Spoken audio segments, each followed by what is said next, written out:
Let's see how two people can raise, along with other things, about 550 birds this year. Yeah. By ourselves. Right. So it's totally doable, and let's go move them around and show you what we do. Hi, I'm Shelley. I'm Rich. And today we're going to move some chickens around. Yeah, we have chickens to move that are already out on pasture. We have chickens in the brooder that need to move to pasture. We have chickens in a small brooder that need to move to a big brooder. It's really important for us here on our farm to grow and produce the cleanest, best poultry that we possibly can. We're committed to non-GMO feed. We have them out on this pasture, which never gets any kind of spray or any herbicides, pesticides, nothing on it. So they're not vaccinated, they don't get antibiotics, they get fresh pasture or fresh grass every day, bugs, worms. They get to be chickens their whole life. You are in Missouri or in Southwest Missouri, specifically in the Ava area, and you're looking for the cleanest, best chicken that you can possibly get your hands on. Make sure to check out our website or give us a call, text, whatever you need, and we'll make sure we can get some of this chicken into your freezer. And we're going to have it in our new store, Air to Ground Meats, that is opening soon in downtown Ava.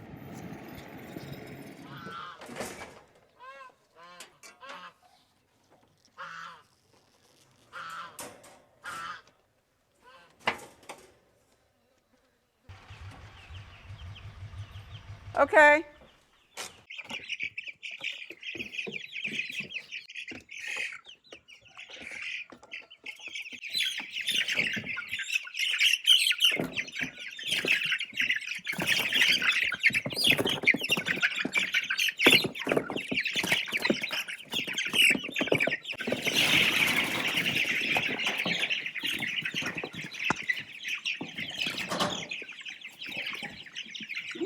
Let's go.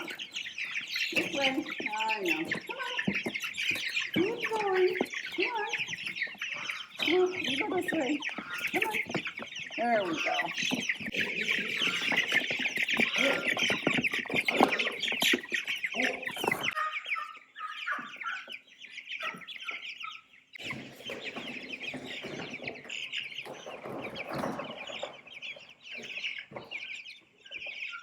First couple of times that we did this, it was in a different brooder altogether, and we were chasing chickens. And it took a few times of corralling chickens and learning, get you something to just kind of sweep them around, get them in a corner, and put them in a bucket. That is the fastest way and least stressful way to get these guys loaded up. Come on, let's go. Come on, there we go. Go to this corner. And then once I have them in a tight space, I can just pick them up. And nobody's stressed out as quite as bad as running around this place like crazy chickens. All right. Okay, dear. Off you go.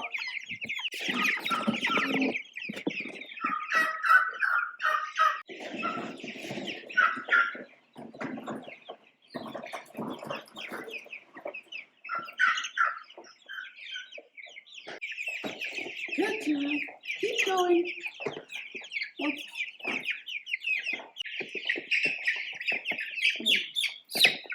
There you go. All right. All the chickens.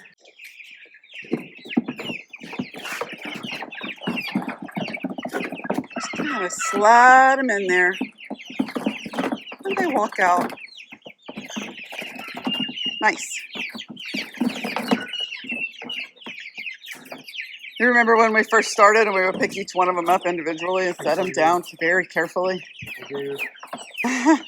We don't do that anymore.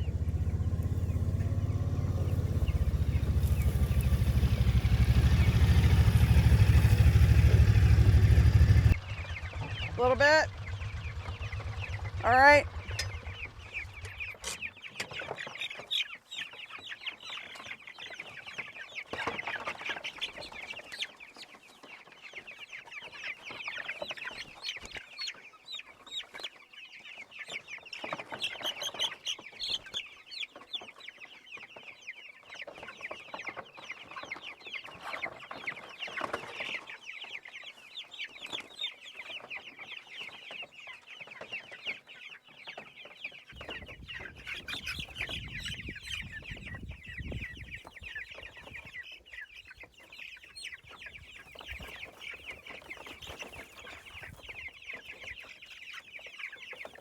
Our poultry production plan this year is 11 batches of 50 birds, in each batch arriving and processing every 2 weeks.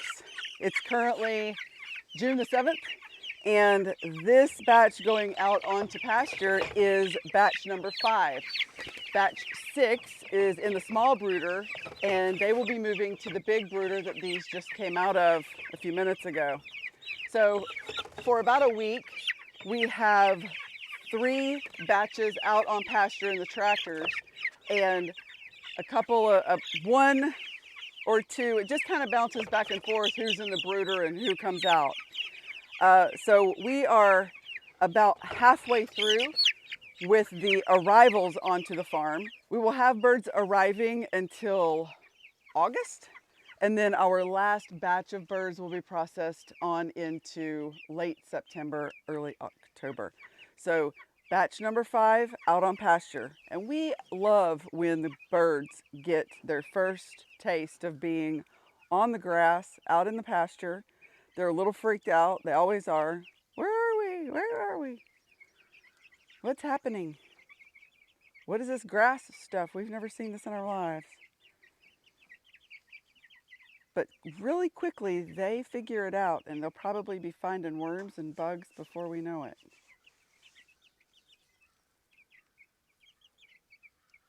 Yep, already nibbling at the grass. One of the benefits to having our meat birds out on the pasture is the grass. They've done some scientific studies, haven't they, about grass and chicken? Yeah, even a blade of grass a day, they are more healthy as birds. So having constant access to fresh grass daily, it really improves their health.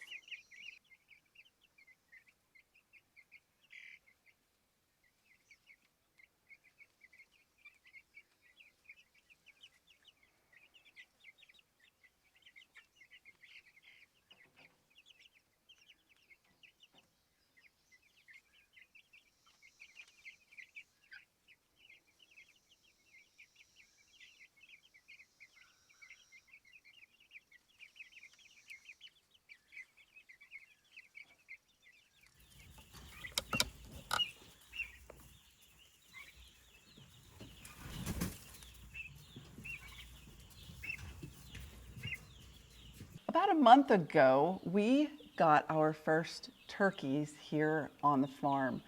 We split a batch of turkeys with Kevin and Sarah over at Living Traditions Homestead. And we're so happy with these guys. Yeah, we like to raise something for ourselves before we try to raise it on a commercial scale to sell for others. So this year we decided to start with 4. This will be our first time raising turkeys. These are broad-breasted whites. They grow really quick, really big. They're only 4 weeks old, and they're already a really good size, as you can see. One of the interesting things that I like about turkeys so far, because this is our first experience ever with these things, is they're calmer. Their demeanor is much just more subdued than a chicken. They are very curious. They like to really check things out. They have really cool whistles, and when they talk and chatter to each other, it's really pretty, actually. And one day, we didn't get it on camera, but one day, 3 of them are obviously toms, and they were strutting around at about 3 weeks old, thinking they had something big. Yeah, they barely had feathers, but they had them all spread out, and they were, Yeah, they strutting. they were strutting their stuff. So there's 3 boys and 1 girl in here that we could tell that day. And we're happy with that. They're straight run, so you never really know what you're going to get. So to have 3 toms I think that's good. Yeah. And you can see how calm they are. They're not running from us. We've never gotten in here with them. The goal right now is for us to catch these guys and gently carry them to where they're going to be outside on pasture. We're going to start them off in a cage that is much bigger than this, and then we'll graduate them up from there as they get a little bit older. So we're going to catch them and we're going to move them. All right, let's do it. Hi, guys. Go that way. Move, Toast. Move.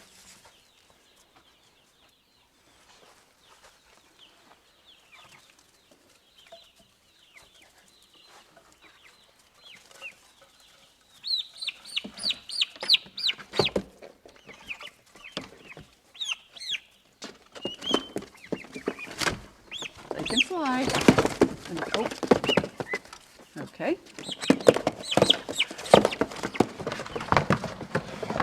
Go with your friends. It's gonna be okay, I promise.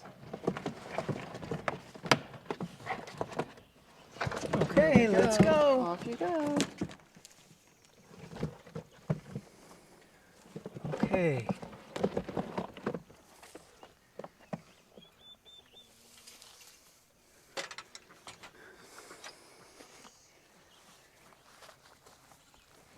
This is our cage from our backyard chicken days when we were in this big city. We still find it useful.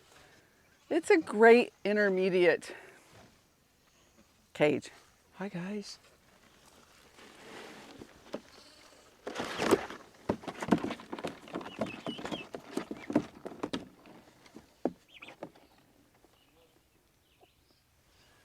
What do you think?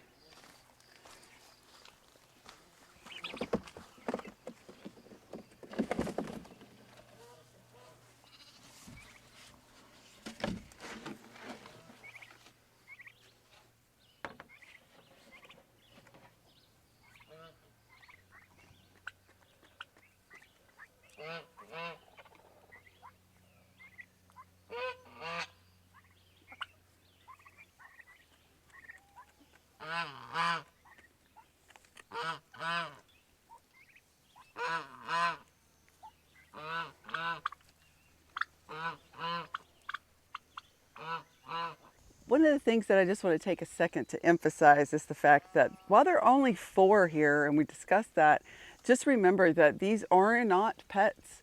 We are growing these for food specifically, and we chose the breeds that we've chosen. Yes, they're hybrid, they grow really fast. We've chosen them so that we can make food for the farm. While we are a private farm, yes, but we also grow food for many, many families. And this is an experiment to see, hey, can we grow these? Do they taste good? And can we put these into people's freezers? Maybe next year we'll do 50 to 100 of them for some of our local customers. And they can have Thanksgiving turkey from air to ground farms. And that would be really exciting for us. So that's the goal here. This whole entire farm, we're into food production, not pets. Now that we have everybody out of this brooder, it's time to clean it up and get it ready for the next batch to go into this brooder. We like having the 2 big brooders and they go immediately in, and then we don't have to move them once they're here on the farm. But because we had the turkeys, we used a smaller brooder, and so our next batch of chickens, batch number 6, are in the smaller brooder right now. We'll get this one cleaned up and get them moved into here. And we use a deep bedding technique. We start with pine shavings down, and then as they stay in here, we put more pine shavings down, and that helps keep things cleaner for them while they're here in the brooder. But we clean it out between the batches, and then we're able to move them in.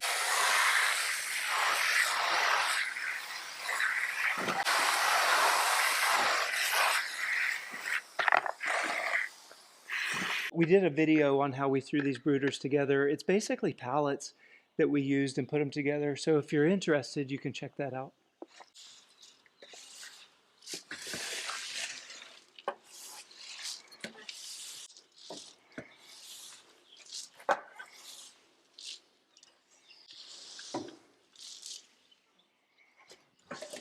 If I put it all over here, I think it's easier for you to scoop.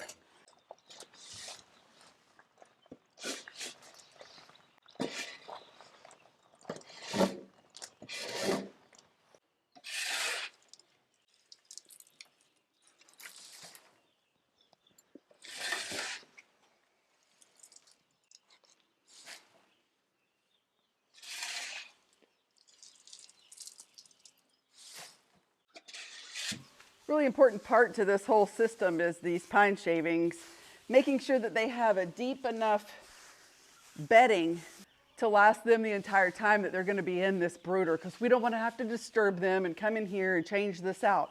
We put it in when they get in, and we pull it out when they come out. So I put 1 big package and about a half in here this time. and that will last them the 2.5, 3 weeks. This is gonna make sure that the smell stays down, it absorbs their urine, mix, poop, chicken poop. It doesn't smell great if you get it in mass quantity. So when we do this really deep bedding, it keeps the flies down, it keeps the smell down, it keeps the chickens healthier, and it works great. And I gotta say, I do love the smell of the fresh pine shavings.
During our last pig video, we had a comment asking us about our boots. We wear a brand called Hisea. We saw Greg Judy talking about them, and that's when we bought them. And recently we got some, check these out, they're ankle length. So it's pushing 90 degrees here today, and the sun is shining, it is hot. And what we found was that those neoprene boots that come up here to your knees, our legs were just sweated down by this time of the day. So we were able to get these Hisea ankle length boots, and they stay dry, like the tops of our feet stay dry, but our legs aren't all sweated down. Right. I really like it because I was able to get this lighter color. It's hot out here, the sun is blazing down, and rubber can be a little bit suffocating, but whenever you're dealing in farming poop business, you definitely want to have something extra on your feet. And what I found is this lighter color gray, my feet aren't getting quite as hot. So I'm definitely liking that. I have a little bit of a wider foot. They've got a nice wider toe box on these things, so they fit really nicely on wider feet. So I'm kind of liking that about them too. Yeah, my feet are wide also. I wear a 9 wide in most boots, and these are just a size 9, and they fit really well. I will say my knee length, I guess, Hisea boots, I wore them all year last year, and they're holding up really well. Yeah. We were able to work with Hisea and get a 15% discount code for you guys if you use the code A2G Farms when you go to their website and make your purchase. They agreed to a 15% discount for our viewers. So go check out that website. I'll leave a link to it in the description. Hisea, it's Hisea. But I'll leave a link to it. And they have a number of different kinds of, styles. If you're into homesteading and you need a muck boot, or if you live in Florida and you just need some wellies because it's raining and you want something really comfortable for your feet and to keep them dry, these are a really good option. So go check them out. We thank you guys for hanging out on the farm with us today. We got some chicken work done. We got everybody moved and graduated to their next phase in their life. And that's part of the poultry business. Yeah, even the surprise turkeys. Yeah, more poultry. That's right. And until next time, bye y'all. Bye y'all.